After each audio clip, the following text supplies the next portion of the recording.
Lanjutan dari film sebelumnya. Masih dari sudut pandang Milea. Menampilkan adegan dia dan Dylan boncengan di tengah hujan, menerangkan tentang alasannya berpacaran dengan Dylan.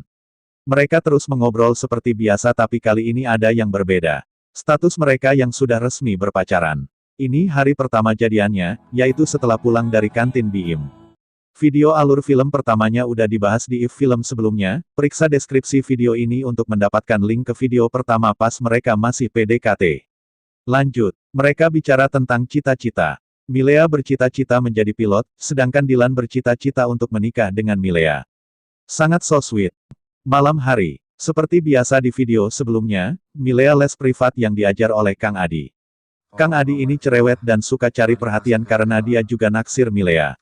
Dia menawarkan novel Madame Bovary yang belum lama ini ia beli. Dylan datang. Dia kenalan dengan Kang Adi, Irene dan Ibu Milea. Melati? Bukan, Irene. Jago main piano loh. Siapa ini? Bu, ini Dylan. Akhirnya ketemu juga sama yang namanya Dylan? Dan saya emang nggak pernah hilang, Bu. Masih dengan latar suasana malam. Milea dan Dylan telponan. Berbicara tentang hal-hal random. Milea bilang dia rindu, dengan lucunya Dylan malah melapor ke bundanya kalau ada yang merindukannya. Katanya yang rindu pemakan lumba-lumba. Milea bicara sebentar dengan bundanya Dylan. Bunda bilang karena sekarang Milea sudah resmi pacaran dengan Dylan jadi ia berhak menegur kalau Dylan punya salah. Bunda mengembalikan telepon ke Dylan. Milea bertanya apa Dylan abis dimarahi Bunda. Dylan bilang iya, Bunda itu kalau marah serius, apalagi kalau kita yang salah. Harus tanggung jawab katanya. Pagi hari Milea menunggu Dylan di rumahnya untuk berangkat bersama sambil bicara dengan ibunya yang sedang membuat roti coklat. Ibu Milea bilang kalau ia dan Irene akan pergi ke tempat ayahnya. Ia juga bilang tadi Dylan sudah mengabari akan sedikit terlambat karena menyiapkan senam untuk ibu-ibu hamil. Beberapa saat kemudian, Dylan datang. Milea dan Dylan pamit lalu berangkat bersama. Milea menyuapi Dylan dengan roti coklat. Di tengah jalan, Dylan berhenti. Katanya rotinya habis. Setelah disuapi lagi ia langsung menjalankan motornya sampai di sekolah. Milea memberi uang kepada Dylan, katanya ongkos. Dylan pun menanggapinya. Jam istirahat, di dalam kelas. Rani, Milea dan Wati berbicara tentang rapat guru dan juga tentang Dylan yang diskors. Rani bertanya apa Dylan bakal dipecat sekolah. Milea bilang jangan sampai. Rani mengingatkan supaya berdoa. Milea ingin ke kantin BIM. Wati bilang selamat pacaran. Rani yang baru tahu bertanya. Milea bilang Wati aja yang cerita.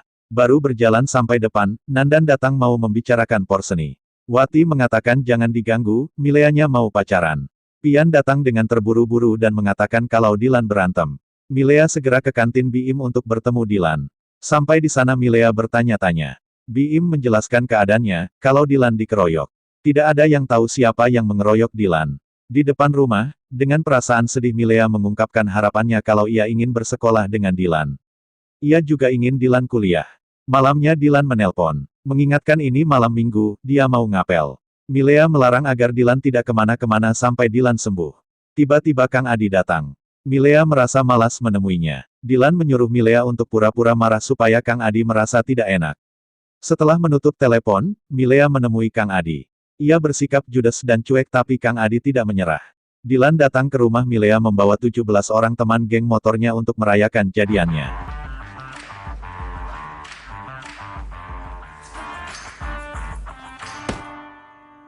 Ia mengumumkan kalau dari tanggal 22 Desember kemarin, dia dan Milea sudah resmi berpacaran.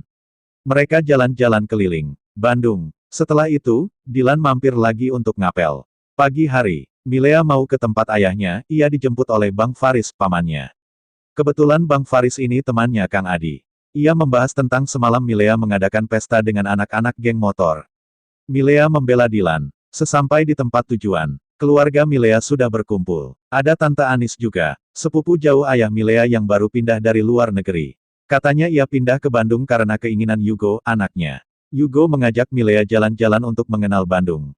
Milea bilang boleh, tapi jangan sekarang. Malam hari Milea dan keluarganya pulang naik mobil sambil mengobrol bersama. Milea membahas tentang Dylan. Ayahnya bilang belum bertemu Dylan. Milea bilang mereka sudah bertemu. Dylan itu yang pernah datang ke rumah jadi utusan kantin. Yugo datang ke rumah Milea. Membawa banyak hadiah dan mengajak Milea jalan-jalan. Milea bilang ia tidak bisa. Tiba-tiba ada telepon dari Pian. Katanya Dylan sudah tahu siapa yang mengeroyok dia dan dia ingin balas dendam. Pian juga memberitahu lokasinya. Milea langsung bersiap mengajak Yugo jalan sebagai alasan untuk menemui Dylan. Sampai di sana Milea melarang Dylan balas dendam dan mengancam putus kalau Dylan pergi. Yugo tiba-tiba muncul. Suasananya jadi semakin tidak baik. Dylan benar-benar pergi. Milea pulang dengan Yugo. Milea berbicara dengan ayahnya. Yugo datang lagi. Ayah Milea menyuruh Milea pergi dengan Yugo saja. Sebelum pergi, Milea menelpon untuk mencari Dylan dulu tapi Dylan belum pulang. Milea, keluarganya dan Yugo jalan-jalan ke mall dan makan. Milea dan Yugo lanjut ke bioskop. Yugo mulai menunjukkan dirinya yang sebenarnya. Awalnya bikin risih, ujung-ujungnya kurang ajar. Milea pergi dari Yugo. Ia menelpon Dylan, tapi Dylan masih belum pulang karena ditahan. Milea menangis. Wati dan Pian mendatangi Milea untuk menghiburnya. Milea juga teleponan dengan Bunda Dylan. Katanya Bunda akan pulang besok. Bunda juga mengatakan kalau Dylan sebenarnya akan dibebaskan tapi ayahnya melarang, supaya Dylan bisa belajar. Keluarga Milea baru pulang. Ibu menanyakan di mana Yugo. Milea jawab ke neraka. Masih di ruang tamu, Milea menceritakan kejadian di bioskop tadi ke ibunya. Lalu di kamarnya Milea curhat ke ibunya kalau ia salah kemarin pergi dengan Yugo jadi Dylan cemburu dan tidak mau mendengar omongannya. Dylan ditahan. Besoknya pengambilan rapor. Ada Ibu Milea, Bunda Dylan, Ibu Wati dan Ibu Pian. Bunda mengajak pulang bersama. Ibu Lia pamit pulang duluan. Bunda dan Milea mampir ke kantin untuk makan. Ibunya Anhar datang. Ia berusaha membujuk agar Milea menyatakan bahwa Anhar tidak bersalah. Bunda baru mengetahui kalau Milea ditampar. Dylan dipecat sekolah. Sebelum ke rumah Dylan, Bunda menjemput Chika, pacarnya Danar, dulu. Lalu mereka berangkat ke rumah Bunda Dylan bersama. Sampai di sana, Disa adiknya Dylan menyambut mereka. Milea berkenalan dengan ayah Dylan. 4 hari sebelum tahun berganti. Milea menjadi panitia porseni. Ada yang melukis, ada yang main basket. Semua senang dan sibuk. Milea tetap merasa hampa di tengah keramaian. Ia pergi ke warung Biim. Melihat tulisan Dylan di meja kantin. Milea pulang dengan berjalan sendiri sampai depan sekolah. Di rumahnya, Milea melihat TTS berkumis. Hadiah ulang tahun dari Dylan. Ibu Milea bikin roti. Milea bilang, Dylan suka isi coklat. Milea mau ke Dylan. Ia mendatangi Dylan di kantor polisi. Makan roti dan berbicara. Dylan merasa dirinya pacar yang buruk. Milea tidak suka Dylan bilang begitu.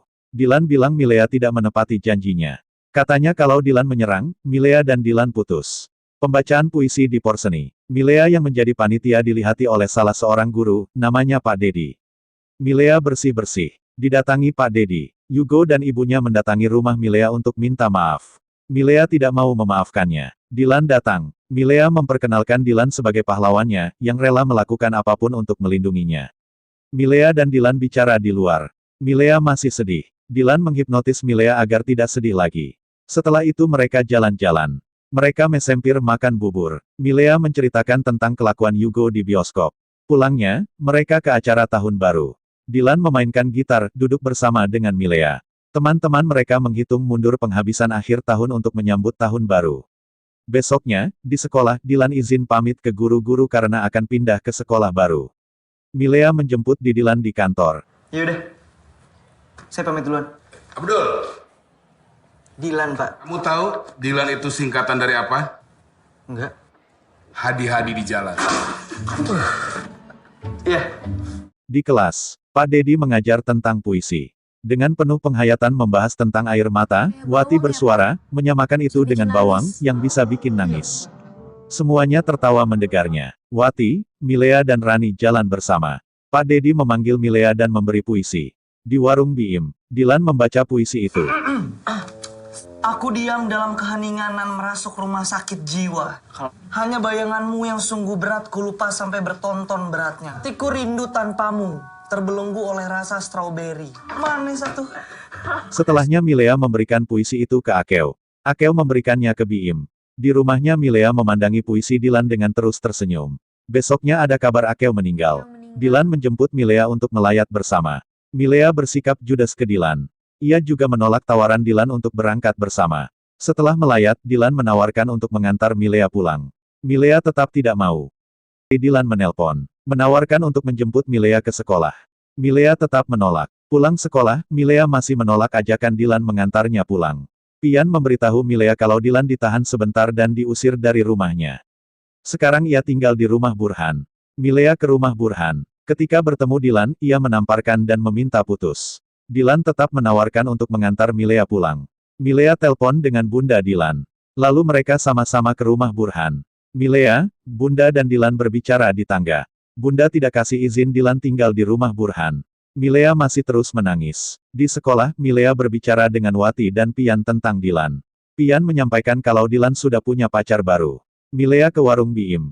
Mengingat kisahnya di kursi, saat pertama kali ia jadian dengan Dilan. Tapi hidup Di harus perjalanan terus pulang, berjalan. ia bernarasi tentang Meski hidup yang tanpa harus kamu terus bersama. berjalan.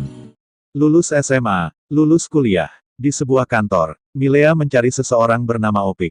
Ia bertemu Dilan. Jakarta 1997. Mereka berbicara, baru sebentar Opik marketing sudah datang.